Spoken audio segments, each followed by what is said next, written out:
What is happening, guys? ARCHIEzzle here and welcome to another video. Once again, if you are a brand new viewer and you're just trying to tune in and see what's happening on this channel, or if you have been here for quite some time and you probably missed some of my older uploads, please do not hesitate to check out the links down below or somewhere in the screen for a playlist just to get you started and just to see and catch up on what's happening, alright?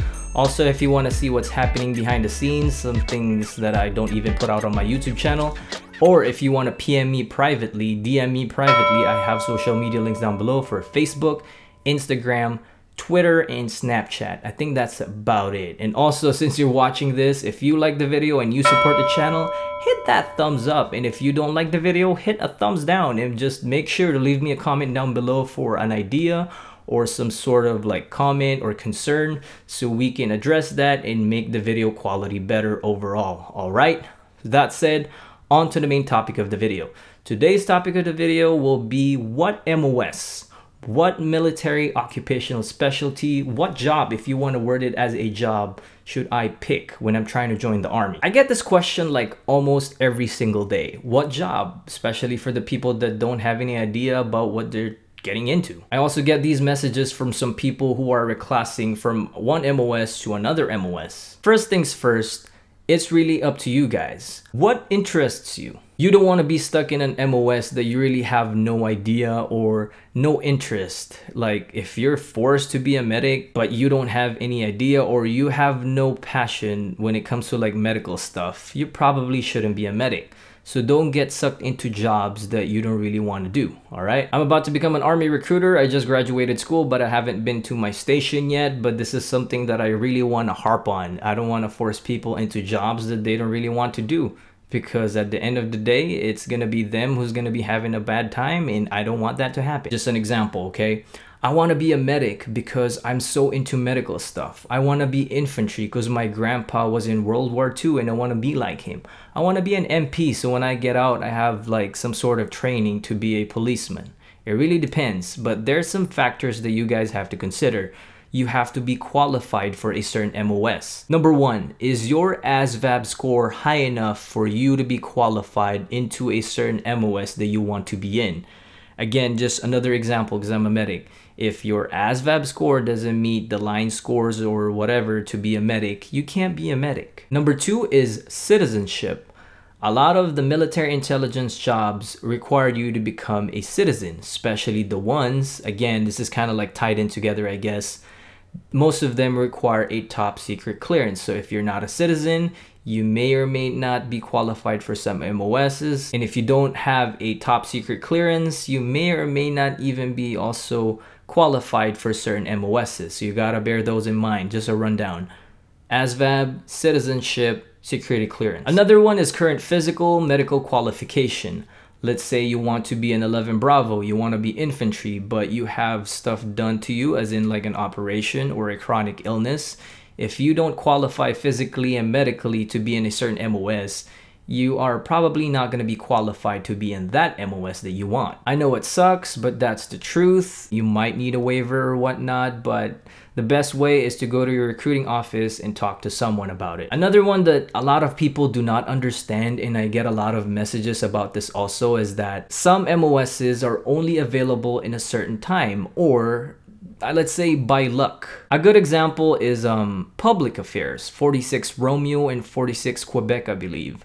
If it's not open, but you qualify for the medical portion and you qualify for your ASVAB, you have the citizenship, you have the security clearance for it, you're fit to be in that MOS. If it's not open at the time you were trying to enlist, it's not gonna be open for you. You might be able to wait, but it really depends on you if you want to wait that long.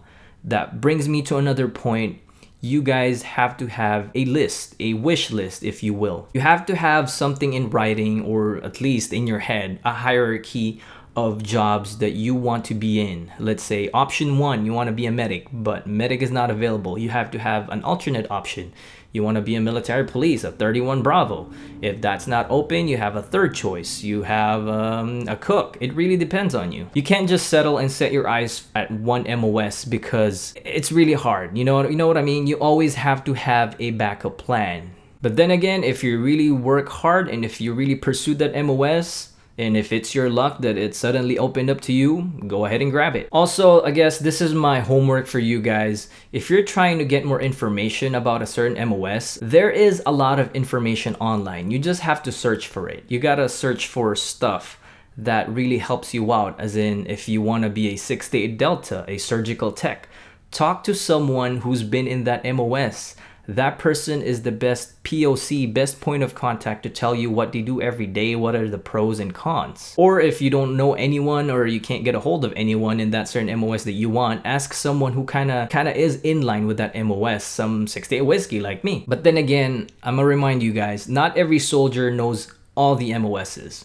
They may or may have like a slight idea or a general idea of a certain MOS, but it's really vague. I'm a 6-8 whiskey, so if you have any 6-8 whiskey questions, I can pretty much answer them. Some of them might be outdated, so I might have to research them, but I can answer some other 6-8 serious jobs and some other MOSs, as in artillery and probably some MI. That's about it. Also, as part of your homework, try to ask, how are the promotions? Let's say you want to be a 6-8 Delta, but it's really hard to get promoted in 6-8 Delta or any 46 public affairs MOS jobs.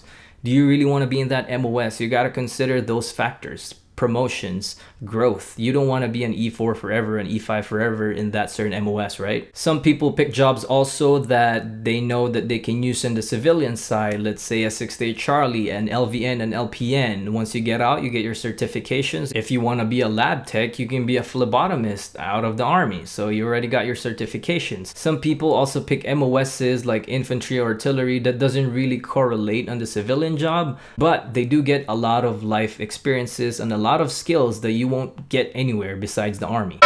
Also, you gotta bear in mind, some MOSs are not open to go to some duty stations. A good example is 6-8 Whiskey Medic and 11 Bravos. They're always needed everywhere you go. But some MOSs are not really available to go anywhere because they don't have a slot to be in a certain duty station. A good example is a 6-8 Victor. If you don't know what a 6-8 Victor is, it's basically a respiratory specialist. I also pulled something that I thought might be helpful for you guys. This is basically every series MOS and what branch do they belong in. I think I'm missing some stuff, but I did get a lot of information for you guys. Just extra information, extra resources, and I'll be putting this list also in the description box just to help you out, alright? 11 series for infantry branch, 12 series for the Corps of Engineers, 13 series for field artillery branch, 14 series for air defense branch, 15 series for aviation, 17 for cyber branch, 18 for special forces, 19 series for armor branch, 25 series for signal corps branch, 27 series for judge advocate general branch, 29 series for electronic warfare branch, 31 series for military police branch, 35 series for military intelligence branch, 38 series for civil affairs, 42 for adjutant general branch, 46 for public affairs, 79 for recruiting and retention, 51 for acquisition, 56 for chaplain branch, 68 branch for medical corps, whoop whoop, 74 series for chemical branch, 88 for transportation, 91 for ammunition, and 92 for quartermaster. Just a rundown. I'll be putting again the information that I just mentioned in the description box below so you can read them and do more research about it, alright? I hope I really did give you guys some valuable information. And for the comment question of the day, if you have been in the army or if you haven't been in the army, what MOS do you want to be in and why? And if you are in an MOS right now, what MOS do you want to reclass in? What's the worst MOS that you know has the suckiest job?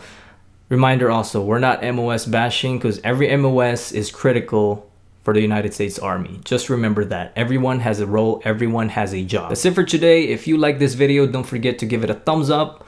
Thank you guys for watching. ARCHIEzzle out.